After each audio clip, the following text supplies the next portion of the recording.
Welcome back everyone to Fujimoto's shenanigans. What's he going to pull off this week? Pretty much exactly what you expect. Tease us with his confrontation, we don't get it, play into something else entirely, and then end off on a pretty massive cliffhanger. Mind you, the chapter prior we got revealed to a horseman who just came and went. Of course, we love Fujimoto for this. I had a great time with this chapter. I feel like it's pretty fun. It plays into a lot of different things. Tonally, it flips like 4 different times, which I'm perfectly fine with, but some of you might find it a little bit jarring, a little bit pacey. Sometimes it's really quick, slows itself down, jumps around, you name it. Seems like Fujimoto is trying to pace himself alongside the anime, so you get double the content, a chapter and an episode every single week. I'm not complaining about that, I actually think it's pretty great. This chapter pretty much goes exactly the way you think it would. With Denji's appearance and Asa still being within her underwear, of course we're gonna double down onto Denji's sexual infatuation with people. I am curious on Denji's response to all of this though, because obviously they're face to face now. Yoru is about to go to war with Denji, yet he really kind of just turns a blind eye to it. We get a framing of like him looking at her body as he normally would, and then he kind of just detours elsewhere. Now I'm not saying this isn't a part of his personality, but I was a little bit confused on why he didn't pay it more attention, because he singles it out firstly and then he kind of just moves on to the next person to save them, almost like he's trying to balance the reveal of his identity being a priority compared to his own sexual desires, if that makes sense. It's not the most exaggerated conversation you can have, but I found it rather interesting that he put it aside to reveal himself first. To be honest though, he'll probably just linger on this idea. I wouldn't be surprised if the next time he meets Asa, he changes his tone a little bit now that he's seen her in this state. I will say before he diverts his attention to the person he's trying to save, which still to me seems like the horseman just in the human form, he seems like he's in a trance. Like he's really not focused on the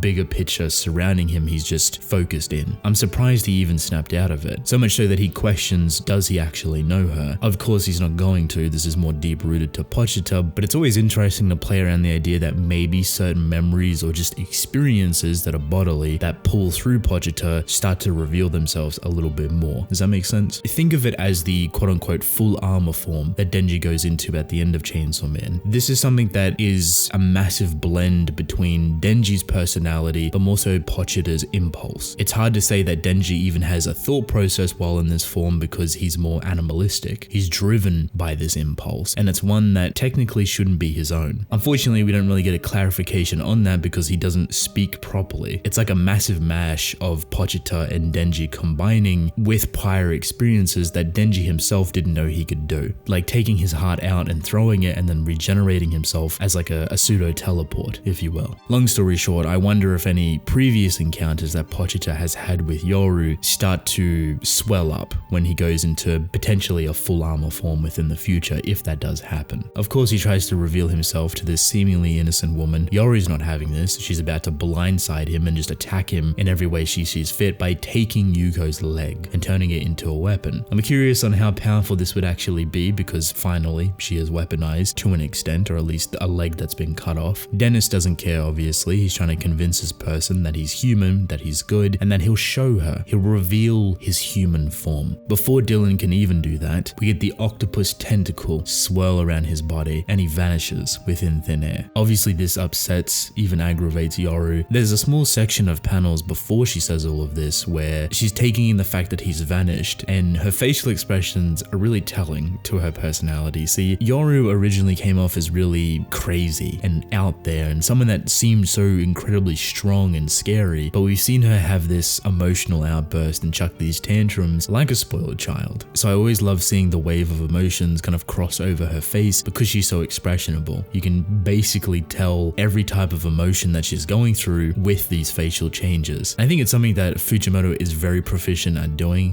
why he even breaks it up into like 4 little boxes just focused on her face. And then right at the end you see this beautiful amalgamation of it where she just yells and screams that she's going to obliterate him. Typical Yoru fashion, and I love it. From here we get a brief transition period, but Denji is face to face with Yoshida. This man is very smug. I don't know why he's just chilling up within the classroom above. I assume just listening to all this mayhem go down below. I could assume he does not care about the people being killed. He could have easily stepped in, but his goal, from what we know of, is to just watch over Chainsaw Man and to stop him from doing silly things. This makes me more curious about the organization that he works with. See, Yoshida is not weak by any means. He is very, very powerful and someone not to be messed with lightly. Just that singular page of him saying that you think I'm going to let you reveal yourself, coming off really smug, makes me think that he's going to be a very big problem in the future for Darius. Now from here we get obviously the ending of the chapter, which I'm going to say it right now, I love it. I think this is building into a very eerily beautiful but tragic direction, and something that visually shares a lot of similarities to Denji's trauma and the quote-unquote forbidden door that he can't open. And in the simplest of terms, that door is the sealment of his past trauma. Before we get this new version for Asa being built, we get this small transition period of social media kind of talking about everything that happened with Yuko, that she was bullied, that she made a contract with the devil, finding out that 4 kids from class 2 died. I actually don't believe that the 4 kids died. Not only because it's highlighted and the words are bold, but more so the first one, easy kill, but the other 3 were in the devil hunting club. One of those took a severe injury, was basically cut in half. The other one only lost an eye, and the other one got chucked out a window. Unless within the moment of Yuko getting bigger and expanding and blowing up half the building, I don't know why any of those people would be killed. I think they just disappeared. And there's a kind of a good explanation for that with the end of the chapter. Yuko got away, and that leads us directly into Asa's dream. This dream, again, parallel similarities to Denji's trauma dream. She's going through all of the guilt and the past experiences that she has, and she doesn't really understand it. And unfortunately for her, it's filled with buckies. Builds up more and more till she can't see the floor. And then right in front of her is this pit of darkness. I love this because she does have a lot of bottled up hardship within her. She's never really had friends like that. We don't know her type of upbringing, but she lost her mother. That was traumatizing. She's been bullied. And then the whole Bucky situation to add on top of it, now Yuko and all of this school stuff. There's just so many layers that go into it that bottle up more and more until it bursts, really. And I think this dream is meant to represent that. Now personally, that's just for her. The darkness could have a completely different interpretation with maybe something to do with Yoru. See, Pochita also kind of integrated himself into Denji's trauma a little bit. It's not much, but I believe he played the voice of reason onto not opening the door because Pochita can actually access it. He was pushing Denji away from it to try and heal him, to help him, to aid him, right? Long term, obviously this isn't a good thing. Bottling up past trauma, there's a lot of issues that come with that. And eventually Denji faces it. Stuff that was locked or hidden away from himself to make it easier to move forward. It's a painful experience. I wonder if Yoru is playing a similar function as the darkness, or they're sharing similar trauma experiences. Asa being in control and dreaming about this stuff is slowly leaking into potentially Yoru's past, and maybe some things that obviously traumatize her, being war, and seeing all of these things happen. And theoretically, you could loosely build it back to all of the bodies that are building up on the floor being amplified by Yoru's war desire as well to cause so much mass destruction. What's great about this is that if it is some sort of duality thing at play where their trauma is leaking into each other and they're influencing each other's dreams because they're obviously inherently connected biologically, Yoru is a complex individual. This would be entirely different and pretty shallow, I would say, if Yoru was just the fierce, scary warrior of death that she was shown to be at the beginning. But since we've explored her character so much more, her emotions, how she feels about things, how she understands the world and views people, and how she mentally comes to the conclusion of things, she has a lot of history there. And I'm sure a ton of it isn't good. Just her mentioning the name that she used, which is Yoru, felt odd. Almost like she's never really had an identity before because war is an umbrella term. War is a combination of many different facets that build up to war. To finish this off, Asa obviously wakes up, she's getting a glass of water, and she hears Yuko at the front door. Now Yuko says not to open it, saying that she's turned into a devil and that if you open the door, I might try to eat you. It's very difficult to not hate Yuko, even after everything that she's done, because she's still looking out for Asa. But obviously this is either going to build into a traumatizing experience for Asa with just what we got introduced to, or a lingering reminder. Could even go in a completely different direction knowing Fujimoto. But we actually see her, and she's very much different. See, Yuko has now kind of partially transformed, basically identical to the hybrids. Now is she one? I don't know. And this is what we're going to take this time right here to talk about. Bit of theory crafting. There's two kind of situations that I think works well with what Yuko is currently. Now firstly, her contract with the Justice Devil, we don't know what it was. Supposedly they didn't ask for anything in return. This usually is never the case. There's always something here, whether it's hidden within the finer details or maybe even an after death type of contract, right? So did the Justice Devil take over her body when Yuko died? That is definitely a possibility. However, it seems that Yuko retains a lot of her personality, and she's only only partially changed. So it's iffy already just with that. But with the way she's talking to Asa, makes me think that she isn't a fiend because fiends don't operate this way. They can have some small bits and pieces similar to the violence fiend, but never usually as direct as this. Unless this is a new type of fiend that's propelled through the contract of the Justice Devil and then kind of caught up and conflicted with the resurrection that happened. Who knows? So is she a hybrid? Maybe. I'm not really sure. The other idea that kind of sparked within my head while I was reading this is the resurrection. I think what Yuko is now is a product of what the Horseman done. When Yuko was resurrected or healed or whatever you want to call it, right? She grew exponentially bigger. She wasn't just brought back to her normal size, she was huge. This is one of the leading ideas on why I thought this Horseman would be Famine, because directly changing the balance of Yuko and growing her up to be much more powerful. What if I told you that this is one of her abilities? That the potential quote-unquote Famine Horseman could rearrange the balance of devils and humans and create this variant. Almost like creating a pseudo-hybrid. The weird thing about hybrids is that they are a specific type of individuals, and the only ones that we have technically seen function properly are usually all weapons. Maybe, just maybe, that when the Famine Horseman healed Yuko, they also rebalanced their design. So now they're half devil, half human. Maybe that was their intention to create a hybrid, and then we've ended up with this version of Yuko that still seems to have a lot of her personality, her traits, and her mindset, which is very different to what fiends are because they have none of that realistically. But then just to add on top of that, I'm also a believer that the Horsemen are the ones to create tools. I think every hybrid is a tool for the Horsemen to use, which is why the names of hybrid are erased from history. And funny enough, every hybrid that Mahima controlled was only a weapon of some kind. It wasn't a concept, it wasn't an idea, it was a weapon. What if every Horseman could create their own tools, their own weapons, their own hybrids? Maybe war has their own version, maybe famine and death have their own version, and maybe that's why Yuko is the way that she is. Who knows? We'll find out next week. I've spent way too much time here already. Hopefully it's entertaining enough. Let me know your thoughts on the chapter. I would really love to hear them and your ideas to what Yuko actually is. Thank you.